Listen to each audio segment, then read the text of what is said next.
পশ্চিম উত্তানাসন। পশ্চিম উত্তানাসন করার জন্য প্রথমে আমাদেরকে বসতে হবে দণ্ডাসন। দণ্ডাসন মানে হচ্ছে পা দুটোকে সামনের দিকে গ্রাউন্ডের সাথে সমান্তরালে ছড়িয়ে দিয়ে মেরুদণ্ডকে স্ট্রেট করে রাখলে এটাকে বলা হয় দণ্ডাসন।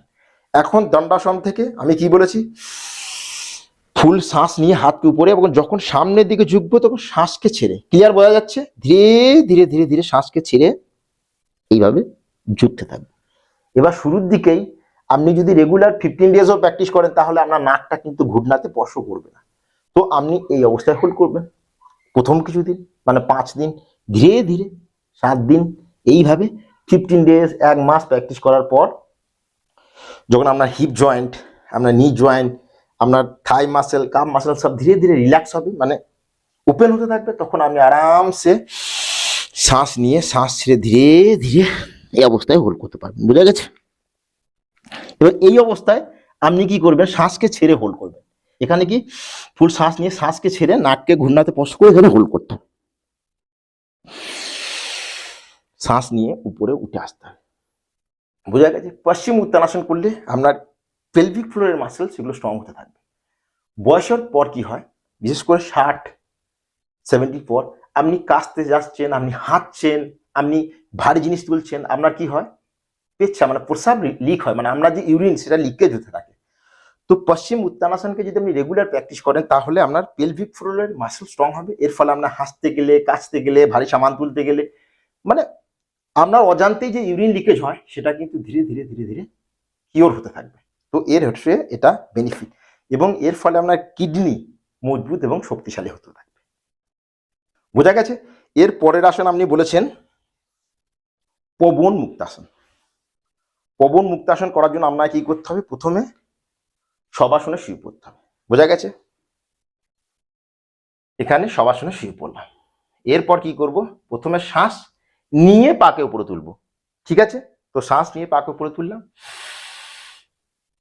হলো। এরপর শ্বাস ছাড়তে ছাড়তে ছাড়তে ছাড়তে পাকে ক্লোজে, মানে পেটের কাছে নিয়ে আসবো, ফিঙ্গারগুলোকে ইন্টারলক করে শ্বাস ছেড়ে নাকটাকে ঘূর্ণাতে স্পর্শ করব। এই আসন করার ফলে সেম নিয়ম, আপনার পেটের যে গ্যাসের সমস্যা, বোঝা গেছে, এর নামই হচ্ছে পবন মুক্তাসন। ইংলিশে বলা হয় গ্যাস রিলিজিং পোজ, বলা পেটের গ্যাস কিন্তু তৎক্ষণাৎ রিলিজ হবে। এই আসন করলে আমরা পেলভিক ফ্লোরের মাসল স্ট্রং হবে, আগেই বলেছি। প্রোস্টেট গ্ল্যান্ড, ইউরিন লিকেজের সমস্যা, কিডনি, এই সমস্ত কিছু ক্লিয়ার করবে এই আসন, এবং পেটে গ্যাসের সমস্যাও দূর করবে। তো শ্বাস ছেড়ে নাককে এখানে স্পর্শ করতে হবে। এখানে ধীরে ধীরে শ্বাসকে নেবো এবং ধীরে ধীরে শ্বাসকে ছাড়তে থাকবো।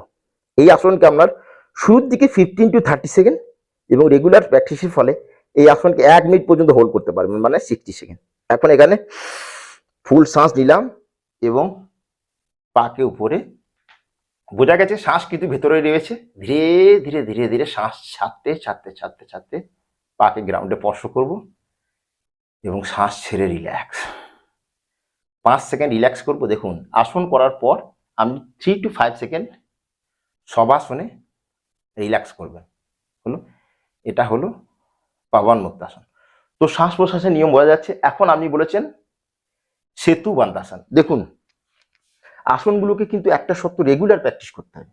রেগুলার যদি সকাল বিকাল অভ্যাস করেন তবেই কিন্তু এর 100% বেনিফিট পাওয়া যায়। অনেকে কমেন্টে জিজ্ঞেস করেন, স্যার আমি তো যোগাসন করেই যাচ্ছি, আমার রোগ তো ঠিক হচ্ছে না। রোগটা কি একদিনে এসছে থরি? আপনার শরীরে যে বিপি, থাইরয়েড, ডায়াবেটিস, মোটাপা, এই একদিনে আসেনি, এটা আসতে যত সময় লেগেছে, দীর্ঘদিন আপনি রং যে প্যাটার্ন, আপনার যে হ্যাবিটস, এই যে রং ছিল, তার ফলে আপনার ওয়েট বেড়েছে, আপনার বিপি বেড়েছে, আপনার সুগার হয়েছে, আপনার প্রোস্টেট বেড়েছে, আপনার কিডনির প্রবলেম হয়েছে, আপনার কিডনি লেভেল বেড়েছে। এটা একদিনে হয়নি, দীর্ঘদিন ধরে আপনার হ্যাবিটস গলত ছিল, সেই জন্য আমার শরীরে রোগ এসছে। বা দীর্ঘদিন না হলেও কমসে কম 3 থেকে 6 মাস আপনি গুড হ্যাবিটস, মানে আচ্ছা আচ্ছা খাবার খাবেন, আপনার স্লিপ সাইকেল ঠিক করবেন, জলদি খাবেন, তাড়াতাড়ি শোবেন, রেগুলার যোগাসন প্র্যাকটিস করবেন, তাহলে এটা হতেই পারে না আপনার শরীরে কোনো রোগ থাকতে পারে। কোটি কোটি লোকের রোগ এই যোগাসন করে, খানপান ঠিক করে ঠিক হয়েছে। তো আপনারও, আমাদের সবারই যোগাসন এবং খানপান ঠিক করে শরীরের সমস্ত রোগকে কিওর করা যাবে, কিন্তু ধৈর্য ধরে প্র্যাকটিস করতে হবে। তো কি হলো, সেতু বন্ধাসন বা ইংরেজি বলে ব্রিজ পোজ। প্রথমে দেখায় গ্যাপ, দুটো পায়ের মধ্যে এই গ্যাপ, মানে খুব বেশি নয় বা খুব কম না, সেম গ্যাপ। এই গ্যাপটাকে বলা হয় কান্ধা বরাবর গ্যাপ, মানে আমরা যে শোল্ডার সেই বরাবর গ্যাপ। বোঝা গেছে? বহুবার শেখা হয়েছে। এখন শবাসনে শুলাম, হাত দিয়ে আপনি দুটো গোড়ালিকে এইভাবে মেপে নেবেন যে আপনার যে হাত সেটা গোড়ালি স্পর্শ করছে। এটা শুরুর দিকে অভ্যাস, মানে 15 days টু 1 মাস এইভাবে প্র্যাকটিস করবেন। এখন আপনি জিজ্ঞেস করেছেন শ্বাস প্রশ্বাসের গতি, তো শ্বাস নিয়ে উপরে উঠতে হবে, শ্বাস নিয়ে। এবার আপনার শুরুর দিকেই তো আর পুরো সম্পূর্ণ উপরে যাওয়া সম্ভব নয়, তো যতটা আপনি যেতে পারবেন এই অবস্থায় হলে এই অবস্থায় থাকবেন, ধীরে ধীরে রেগুলার 3 দিন 5 দিন 7 দিন 1 সপ্তাহ 15 দিন ধীরে ধীরে আপনি উপরে যেতে থাকবেন। শ্বাস কিন্তু নিয়ে উপরে যাবেন এখানে। এবার এখানে আপনি ধীরে ধীরে শ্বাসকে নিতে থাকবেন এবং ধীরে ধীরে শ্বাসকে ছাড়তে থাকবেন, এবং এখানে আপনি 30 সেকেন্ড হোল্ড করবেন। শুরুর দিকে না হলে 5 সেকেন্ড 10 সেকেন্ড 15 সেকেন্ড 30 সেকেন্ড, এবং এই আসনকে আপনি 1 মিনিট থেকে 2 মিনিট পর্যন্ত হোল্ড করবেন।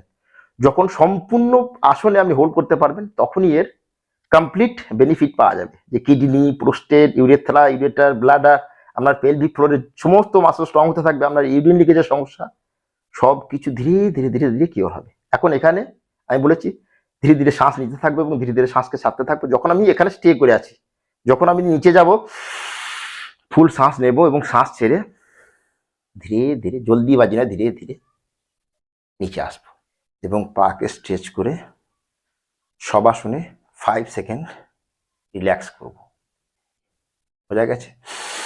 শ্বাস নিয়ে উপরে এবং শ্বাস ছেড়ে রিল্যাক্স। তো এইটুকুই। Thank you, take care, good bye এবং স্টে হেলদি। নমস্কার।